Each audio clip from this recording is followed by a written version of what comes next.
ব্যবসা বাণিজ্য ও বিনিয়োগের সকল ধরনের আলোচনা ও তথ্য নিয়ে আমাদের প্রতি শনিবারের নিয়মিত আয়োজন এশিয়ান বিজনেসে আপনাদের সবাইকে আমন্ত্রণ জানাচ্ছি। আমি সাবরিনা জিয়া। আমার সাথে আজকে দুজন অতিথি রয়েছেন, যার সাথে আমরা আজকের অর্থনীতি এবং ঈদকে বেচাকেনা নিয়ে আলোচনা করব। যথাক্রমে আজকে আমাদের আলোচনা বিষয় ঈদ এবং অর্থনীতি। আমাদের সাথে আজ আমন্ত্রণ জানিয়েছি দুজন অতিথিকে, যাদের নাম আমি পর্যায়ক্রমে বলছি। চিশতি মোহাম্মদ নিয়াজ, পরিচালক এফবিসিসিআই, এবং একই সাথে রয়েছেন Sajjad Alam Khan, business editor Jamuna television এবং সভাপতি ঢাকা সাংবাদিক ইউনিয়ন। আপনাদের দুজনকেই আমন্ত্রণ আমাদের এশিয়ান বিজনেসে। নিশ্চয়ই ভালো আছেন। আচ্ছা, আমি শুরুতেই আপনি যেহেতু ব্যবসায়ীকে দিয়েই শুরু করি, যেহেতু আমাদের আজকের আলোচনার বিষয় ব্যবসা এবং অর্থনীতি আর কি।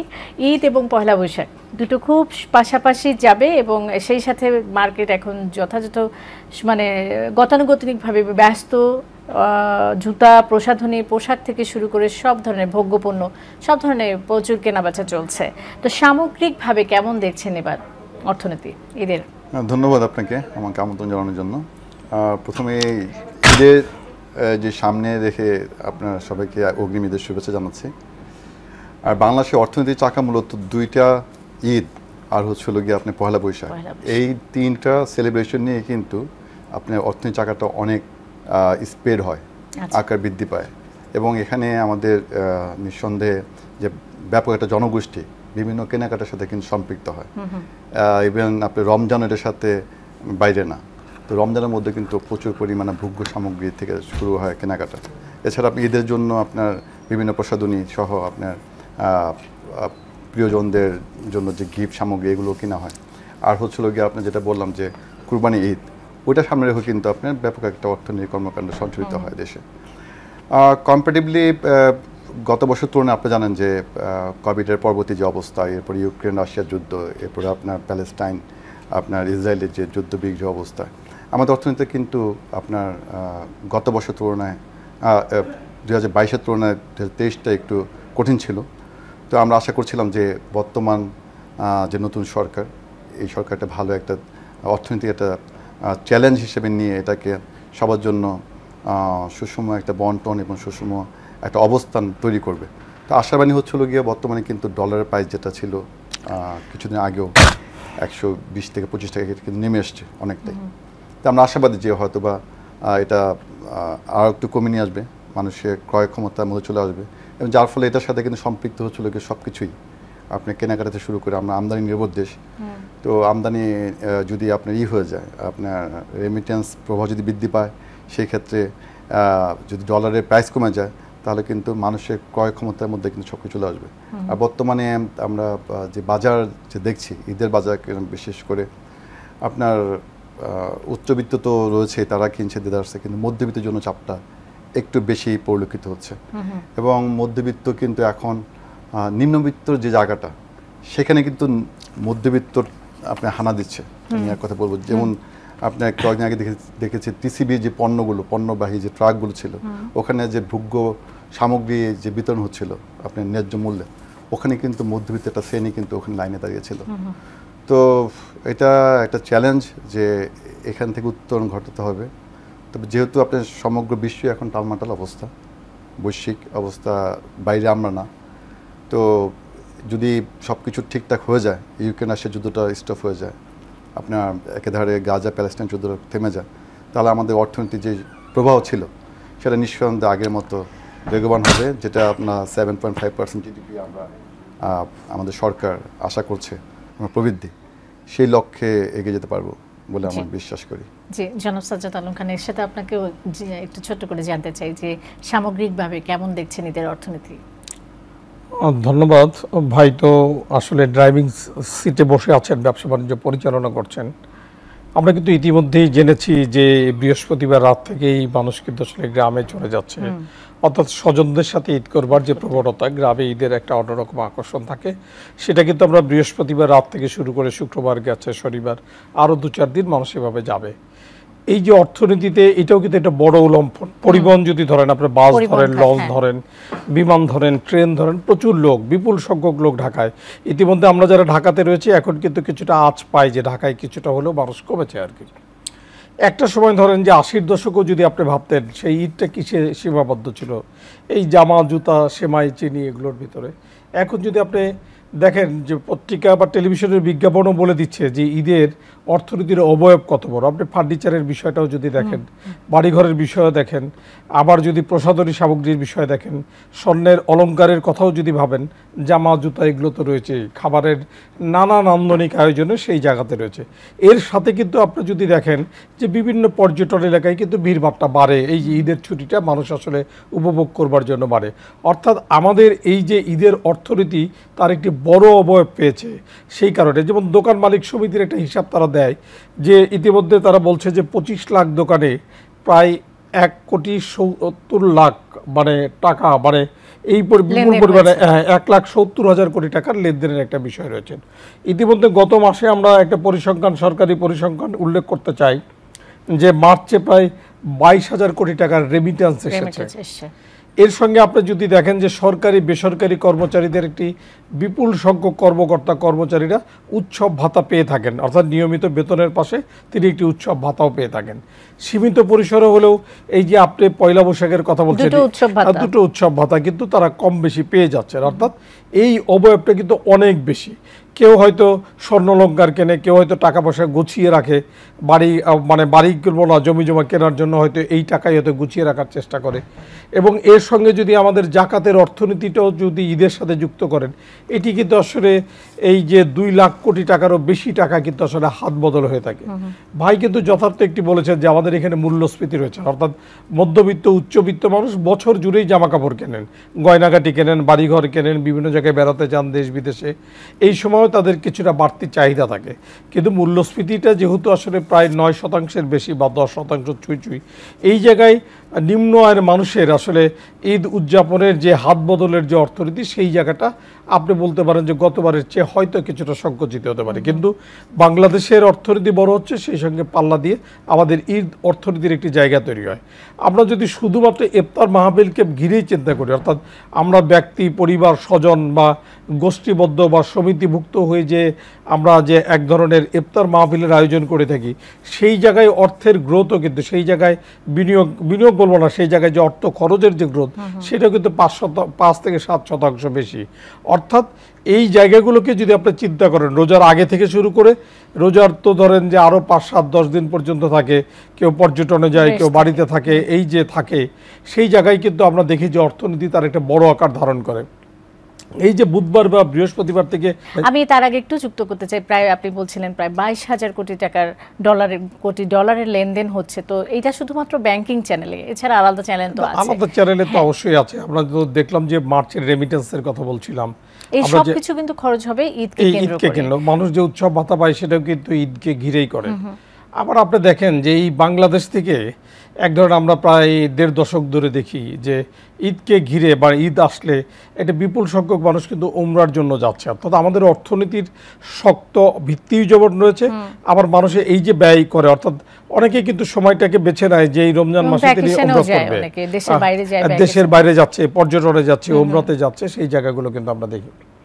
আমরা একটি গবেষণা কর্ম থেকে উদ্ধৃতি দিতে চাই যে শুধুমাত্র মানুষের এই যে ইফতারকে কেন্দ্র করে বাংলাদেশের মুসল্লিরা খাবারের পেছনে যে অর্থ ব্যয় করেন, তার 15% ব্যয় হয় বছরে যে পরিবার অর্থ ব্যয় করে, তার সেটি হচ্ছে এই রমজান মাসে ইফতারের জন্য। অর্থাৎ এইটা যদি আপনি দেখেন, অর্থাৎ এইখানেও কিন্তু বাজার, অর্থাৎ এই যে ফলের বাজার, মুড়ির বাজার, খেজুরের বাজার বা এই ধরনের অর্থাৎ ডালের বাজার, মানুষের যে সমস্ত মানুষ নিত্য পণ্য যেগুলো ইফতারে ব্যবহার করে, সেগুলোরও কিন্তু এক ধরনের বড় ধরনের জায়গা। যেমন ধরেন আমরা তো বাজারে এর উত্তাপ পাই, চিনির দাম বেড়ে যায়, তেলের দাম বেড়ে যায়, ছোলার দাম বেড়ে যায়, ডালের দাম বেড়ে যায়, বেগুনের দাম বেড়ে যায়। অর্থাৎ এগুলোর কনজামশনও কিন্তু এক ধরনের বাড়ে, স্বাভাবিক সময়ের চেয়ে এক ধরনের বাড়ে। অর্থাৎ অর্থনীতি কিন্তু একটা বড় সঞ্জীবনের শক্তি এই মাসটাকে ঘিরে ব্যয় করে। কোরবানি ঈদের প্রসঙ্গটা বাদ দিলাম, ওইটা হয়তো দেখা গেল যে কোরবানির প্রসঙ্গকে ঘিরে নিয়ে হচ্ছে। এই যত বেশি হাত বদল হচ্ছে, তত বেশি তো অর্থনীতির চাকা সচল হয়, মানুষের কাজের সুযোগ তৈরি হয়, সেবা খাত সম্প্রসারিত হয় সেই জায়গাতে। আরেকটি কথা বলছিলাম যে এই যে আমাদের মূল্যস্ফীতি 9%কে অতিক্রম করেছেন। এই কারণে কিন্তু নিম্ন আয়ের মানুষ যারা বা নিম্ন মধ্যম আয়ের মানুষ যারা, এদের কিন্তু সঞ্চয় করবার জায়গাটা বেশ সংকুচিত হয়ে যাচ্ছে। যে কারণে হয়তো আগে সে ঈদের সময় ধরে নেন যে 100 টাকা ব্যয় করতো, এই বছরেও হয়তো 100 টাকা ব্যয় করবে, কিন্তু সেই 100 টাকা দিয়ে তিনি হয়তো বা একটা বা দুইটা জামা কিনতে পারতেন, এখন হয়তো দুটো জামা আর হচ্ছে না। অর্থাৎ ভলিউমটা এক থাকলেও তার কনজামশন, ভোগের যে জায়গাটা, সেই জায়গাটা কিন্তু আনুপাতিক হারে হয়তো কমে যাচ্ছে আর কি। এটি কিন্তু আমাদের অর্থনীতিবিদরা বলছেন, দোকান মালিক সমিতিও কিন্তু এই ধরনের এক ধরনের ইঙ্গিত আমাদের দেবার চেষ্টা করছে যে এরকম হবে। ভাই ব্যবসায়ী মানুষ হয়তো দিন গড়ালে, অর্থাৎ 2-3 দিন পরেই তো ঈদের বাজারটা সংকুচিত হয়ে যাবে, সেই একটি জায়গা। আরেকটি সমস্যা আমি দেখছি যে পয়লা বৈশাখ যেমন আমাদের সার্বজনীন বাঙালির যে উৎসব ছিল, সেই উৎসব তো বর্ণিল উৎসবটা কিছুটা হলেও হোঁচট খাবে এবার। অর্থাৎ ঈদের বাজার সদাই করায়, ঈদের আনন্দ উৎসবের সাথেই যেহেতু এটা যুক্ত হয়েছে, অন্য যে কোনো মাসে হলে যে পরিমাণ অর্থের হয়তো হাত বদল হতো, এবার হয়তো সেই অর্থের হাত বদলের পরিমাণটা আনুপাতিক হারে হয়তো একটু কমে যাবে। কিন্তু সেটা একটি নতুন মেজাজ তৈরি করছে, অর্থাৎ আমার ছুটির পরিমাণটা বাড়িয়ে দিচ্ছে। সেটি যেমন একটা দিক, স্বজনদের সাথে আমি সময় বেশি কাটাতে পারবো। অথবা আমি যদি মনে করি যে সস্থানের বাইরে, অর্থাৎ আমি যদি পর্যটনের জন্য যাই, সেখানে একটু বাড়তি সময় দিতে পারবো, সেই জায়গাটা হচ্ছে। পৃথক হলে হয়তো এক ধরনের উৎসবের মেজাজ একরকম হতো, এবার যেহেতু দুটো প্রায় হাত ধরাধরি করে চলছে, পাশাপাশি অবস্থান রয়েছে, কেউ কেউ হয়তো দুটো উৎসব ভাতা পেয়েছে, সেই কারণে আসলে তাদের আনন্দ আয়োজনের মাত্রাটা আর একটু নতুন। সেই সঙ্গে অর্থনীতির হাত বদল, অর্থনীতি তার সচল অবস্থানটাকেও ধরে রাখতে পেরেছে আর কি। এবার যাব আপনার কাছে, জনাব নিয়াজ আলী চিশতি, আপনার কাছে জানতে চাই যে এবার কিন্তু ঈদকে ঘিরে ডিজিটাল পেমেন্ট হয়, কিন্তু এবার মনে হয় একটু বেশি হয়েছে। এই বিষয়ে একটু জানতে চাইব, ডিজিটাল পেমেন্টের জনপ্রিয়তা বেড়েছে, এই বিষয়টা একটু জানতে চাই, এবং একই সাথে জানতে চাই এবারে দাম একটু বেশি কেন। যে আমি ডিজিটাল পেমেন্টের কথা আসি, ডিজিটাল পেমেন্ট আসলে আমরা তো একটা গ্লোবাল ভিলেজের মধ্যে কিন্তু আমরা বাস করি। বাংলাদেশ কিন্তু এর বাইরে না, বাংলাদেশ কিন্তু এর ভিতরেই। তো আমাদের পার্শ্ববর্তী দেশ থেকে শুরু করে আপনার যদি আমরা উন্নত বিশ্বের দিকে তাকাই, আপনার ইংল্যান্ডে কিন্তু আপনার কোনো কিছুতেই ট্রাম থেকে শুরু করে প্লেন, ইভেন যে কোনো জিনিস সব কিন্তু আর্টিফিশিয়াল হিউম্যান বিংস দ্বারা আপনি পরিচিত হয়ে থাকে। সেখানে কিন্তু ক্যাশ টাকা নেওয়ার কোনো সুযোগই নেই। ইভেন আপনি যখন শপিং করবেন, আপনি কেনাকাটা করে নিজের মতো পছন্দ করেন, তারপর আর্টিফিশিয়াল যে মেশিন আছে ওখানে আপনি স্ক্যান করে আর পেমেন্ট করতে হবে কার্ডে। আর চায়না তো আপনার উইচ্যাট এর মাধ্যমে আপনার মোবাইলের মধ্যে থাকে, এটা দিয়ে পেমেন্ট করে। এটা একদিকে হচ্ছিল গিয়া মানুষের বিড়ম্বনা কমায়, তারপরে দেশ যত উন্নত হবে আপনি এদিকে কিন্তু যেতেই হবে আমাদের। এটা দেরিতে হলে আমাদের এখানে শুরু করেছে, এটা অবশ্যই মানুষও আমাদের কাছে এখন প্রায় মোরাললেস অ্যাবাভ 4 crore আপনার স্মার্টফোন রয়েছে, আর মনে হয় বেশি রয়েছে। তো স্মার্টফোনের মাধ্যমে এটা কিন্তু ইজিলিভাবে করতে পারবে। আমার মনে হয় এটা সম্ভব, এবং এটা ভালো একদিকে। এটা একদিকে ভালো এই কারণে আপনার এই অনৈতিক যে কাজগুলো হয়ে থাকে, করাপশন যেগুলো থাকে, এগুলো কিন্তু সাধারণত ক্যাশ টাকা দিয়ে হয়ে থাকে। যখন আপনার সব ডিজিটালাইজড হয়ে যাবে, এটা কিন্তু কমে আসবে, কারণ এটার সাথে আপনার লিঙ্ক থাকবে বাংলাদেশ ব্যাংকের এবং আপনার অনেকটাই স্বচ্ছ ব্যাংকগুলোতে লিঙ্ক থাকবে, রাইট। তো কাজেই আপনার এটা স্বচ্ছ হবে। আর একটা কথা বলেন, আপনার মুদ্রাস্ফীতি বা আপনার দ্রব্যমূল্যের দাম বেড়ে গেছে আগের তুলনায়। আমরা কিন্তু এই যে রিসেন্টলি যে রমজানের 10 থেকে শুরু করেছি, FBCCI এর মাধ্যমে আমরা কিন্তু বাজার মনিটরিং একটা কমিটি করেছিলাম, এবং এই কমিটির মাধ্যমে আমরা একেধারে মোহাম্মদপুর টাউন হল বাজার, কারওয়ান বাজার, নিউ মার্কেট সহ হাতিরপুল বাজার, অনেকগুলো বাজারে কিন্তু আমরা মনিটরিং করেছি। এবং আমরা ওখানে যে লুপফুলগুলো আছে, কেন আপনার এই সকল জিনিসের দাম বেড়ে যায়, আমরা কিন্তু ফাইন্ড আউট করেছি। করার পরে কিন্তু আমরা দেখেছি ওখানে কিছু অব্যবসায়ী, যাদের ট্রেড লাইসেন্স নাই, যাদের কোনো নির্দিষ্ট কোনো তার স্টল নাই বা তারা ব্যবসায়ী না, তারা মধ্য একটা শ্রেণী, তারা কিন্তু একটা ভালো একটা পরিমাণ আপনার অর্থ কিন্তু সরিয়ে ফেলে। কেমন, আপনার হয়তো একটা ট্রাক এসছে আপনার মাল নিয়ে, সেটা ওই তাদের মাধ্যমেই কিন্তু পরবর্তী যে হস্তান্তর হয় তাদের মাধ্যমে করতে হবে, এমন একটা কিন্তু অলিখিত একটা কিন্তু প্রচলন ছিল আপনার কারণ বাজারে। কিন্তু আমাদের তৎপরতার কারণে এবং আপনার এই আমাদের যে বাজার মনিটরিং টিম, তাদের তৎপরতার কারণে কিন্তু এটা কিন্তু অনেকটাই আপনার কন্ট্রোলে আসছে, যার ফলে স্টিল নাও কিন্তু বাজারে আপনার পেঁয়াজের দাম হলো গিয়ে আপনার 50 টাকা কেজি। তো আপনার আলুর দাম, বেগুনের দাম সব কিছু ইভেন আপনার গতবার তুলনায় কিন্তু এবার দাম কম অনেক। এবং আপনি ইন্ডিয়ান পেঁয়াজের দামের থেকে দেশি পেঁয়াজের দাম কম, এটা কিন্তু আমাদের জন্য একটা ভালো বিষয়। আর এটা হলো গিয়ে ভোগ্য সামগ্রীর বিষয়। দামটা আপনার যেটা বললাম আর কি, যে সকল ভোগ্য সামগ্রী পণ্য, বিশেষ করে আমদানি নির্ভর যে সকল পণ্য, সেগুলো দাম বেড়েছে আপনার একেধারে ডলারের, নিঃসন্দেহে ডলারের দাম বেড়েছে, যেটা কিনা ছিল 85, 86। এখন কিছুটা সামঞ্জস্য হ্যাঁ, সামঞ্জস্য হয়নি। আপনি কিছুটা যেটা বেড়েছিল 120 টাকা, সেটা কমে আসছে হয়তো 115 টাকা, কিন্তু এটা ছিল কিন্তু 100 না, আপনার 92, 93 এমন ছিল। তো অলমোস্ট ওভারঅল মোরাললেস 15 to 20% বেড়ে গেছে, যার ফলে অটোমেটিকলি যে দামগুলো আমরা এক্সপেক্ট করি, প্রেডিকশন যেগুলো করি, 20% কিন্তু এখানে বেড়ে গেছে। এরপরে আপনার কাস্টমসের একটা জটিলতা নিঃসন্দেহে আছে। ওখানে আপনার আমরা যারা ব্যবসায়ী, যারা কিন্তু সরাসরি ভুক্তভোগী, কাস্টমসে ওখানে ওরা ট্যারিফ বাড়িয়ে দেয় ইচ্ছা মতো। অনেকে একটা প্রোডাক্ট আমি নিয়ে আসছি, এটার উপর ট্যারিফ ভ্যালুর উপরে কিন্তু নির্ণয় করবে কত % ডিউটি হয়েছে। আমি ট্যারিফ ভ্যালু হয়তো আমি এলসি করলাম $10 ধরে, কিন্তু কাস্টমস এসে বললো এটা $12 করে আপনাকে ই করতে হবে, আপনার কাস্টমস পে করতে হবে, অ্যাসেসমেন্ট করতে হবে। ওই অ্যাসেসমেন্টের উপরে বেস করে যখন আমরা ই করি, ডিউটি দিই, তখন দেখা যায় এখানে একটা 20% এখানে বেড়ে যায়। এভাবে কিন্তু প্রোডাক্টের দাম বাড়ছে। আলটিমেটলি কি হচ্ছে? আলটিমেটলি সব কিন্তু পড়তেছিল আপনার স্বাভাবিকভাবে সাধারণ জনগণের উপর বা যারা ভোক্তা তাদের উপরে। তো এই বিষয়গুলো, তারপর আমি মনে করি যে ওভারঅল মানুষের কিন্তু ক্রয় ক্ষমতা নিঃসন্দেহে বেড়েছে বিধেই কিন্তু এখনও হয়তোবা সেভিংস হচ্ছে না, এটা সত্য, কিন্তু মানুষ কিন্তু চলছে। হয়তো সেভিংস নেই, কিন্তু তারপরেও তারা খেয়ে দিয়ে পড়ে আছে, ভালোই আছে। তবে আমাদের এক্সপেকটেশন সবারই কিন্তু আরেকটু বেশি, সবাই পেতে চাই।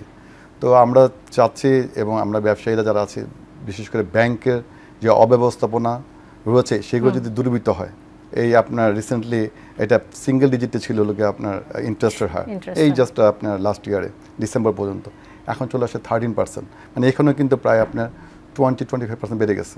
তো এই যে আলটিমেটলি সব যা বাড়বে সবই আপনার এটা পড়বে, দায়টা পড়বে হচ্ছে, বা এটার আপনার টোটাল লাইবিলিটিটা পড়বে আমাদের উপরে, আর হচ্ছে গিয়া কষ্ট পাবে ভোক্তা। তো ব্যাংকের এছাড়াও রয়েছে আপনার যারা এসএমই করে, তাদের উপর রয়েছে 1% সুপারভিশন চার্জ। টোটাল এটা আমি বলেছিলাম একটা প্রোগ্রামের মধ্যে, যা আপনার লোন থাকবে এই লোনের উপরে 1% নিয়ে যাচ্ছে ব্যাংক। এভাবে কিন্তু আলটিমেটলি আমাদের ব্যবসায়ীদের উপর প্রভাব পড়ছে, এবং যার ফলে কিন্তু আপনার পণ্যের দাম বেড়ে যাচ্ছে। জি, জনাব সাজ্জাদ আলম ভাই, আপনার কাছে যেতে চাই। ঈদে এবার ব্যাংকিংয়ে তো ঈদকে কেন্দ্র করে একটা বিশাল মাত্রায় লেনদেন হয়ে যায়, আর সেই ক্ষেত্রে কিন্তু তারল্য সংকটও দেখা দেয় বাণিজ্যে, এবং কল মানি যেটা বললি আমরা, মার্কেট থেকে চড়া সুদে ধার কর্য করতে হয়। এই ঈদে ব্যাংকিং ব্যবস্থাপনায় অর্থের প্রবাহ সম্পর্কে যদি ছোট্ট করে একটু বলতেন, আমরা একেবারে শেষ পর্যায়ে। এখন দেখেন যে ব্যাংক কিন্তু আসলে আপনার আমার হাতে, আপনার মোবাইলের ভেতরে একটা ব্যাংকিং কার্যক্রম আমরা সম্পাদন করে থাকি, এটা হচ্ছে একটা দিক। আর ধরেন কল মানি রেটটা তো আসলে এই আমরা দেখছি যে 3 দিন ছুটি, শুক্র শনি, এবং আজকে ওই সবে কদরের ছুটি রোববার, কালকে 3 দিন ছুটির ভিতরে কিন্তু ব্যাংকিং হচ্ছে। শুক্রবারে আমি দেখলাম যে সমস্ত শিল্প ও বাণিজ্যিক এলাকায় ব্যাংকিং হয়েছে, সেখানে উপস্থিতি কম ছিল, আজকে কিন্তু যথেষ্ট উপস্থিতি রয়েছে। এরপরেও কিন্তু আমরা সোমবারে আরেকটি নিয়মিত ব্যাংকিং পাচ্ছি আর কি। সেই সময় আসলে কল মানি রেটটা আমার কাছে মনে হয় যে খুব বেশি আর ওঠে না, কারণ হচ্ছে যে এইটার একটা ম্যানেজমেন্ট, অর্থাৎ ম্যানেজারিয়াল ইফিসিয়েন্সি ব্যাঙ্কগুলোর তৈরি হয়ে গেছে আর কি। তারা এই কারণে সেই আগের মতো আর কি, আমি বলবো যে অর্থাৎ 2000 বা 2005-4-5 সময় যেমন কল মানি রেট 40 বা 42 পর্যন্ত যেত, এখন আর তো সেই জায়গাতে আর যাবে না, 5, 10, 12, 14 এর ভেতরেই তো থাকবে।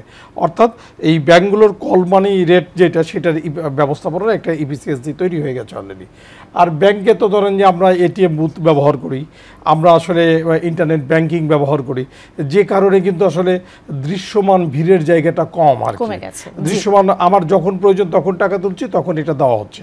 এবং ব্যাংকগুলো কিন্তু এই যে এটিএম বুথকে সমৃদ্ধ রাখার জন্য, অথবা এই হ্যাকারদের প্রতিরোধ করবার জন্য, ব্যাংকগুলোর কিন্তু আসলে অতিরিক্ত এক ধরনের তৎপরতা থাকে আর কি। অর্থাৎ এইটার জন্য কিন্তু ডেজিগনেটেড কর্মকর্তাগুলোকে দায়িত্ব দেওয়া থাকে যে তুমি ঈদ করো আর যেখানেই থাকো, এইটা কিন্তু অনলাইনে নজরদারি যাতে করা যায়। অসংখ্য ধন্যবাদ, একেবারে শেষ পর্যায়ে এসেছি।